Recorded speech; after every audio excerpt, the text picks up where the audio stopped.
നമസ്കാരം, സ്ട്രൈക്ക് ടോക്കറാണ്.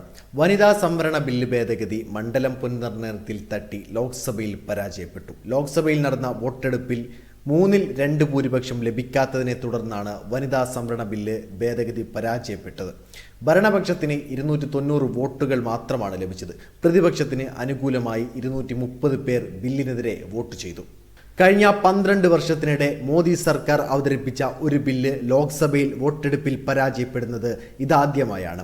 പ്രതിപക്ഷത്തിന്റെ ശക്തമായ പ്രതിഷേധങ്ങൾക്കിടെ നടന്ന വോട്ടെടുപ്പിലേറ്റ പ്രഹരം സർക്കാരിന് വലിയ രാഷ്ട്രീയ തിരിച്ചടിയായി.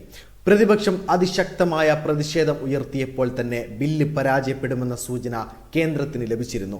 എന്നാൽ ബില്ല് പിൻവലിക്കേണ്ടതില്ലെന്ന നിലപാടാണ് കേന്ദ്ര സർക്കാർ കൈക്കൊണ്ടത്. ബിൽ വോട്ടിനിട്ട് തള്ളുന്നത് വൻ പ്രഹരമായി ജനങ്ങൾക്കിടയിലേക്ക് ഇറങ്ങാമെന്ന് ആലോചനയിലായിരുന്നു ഈ നീക്കം.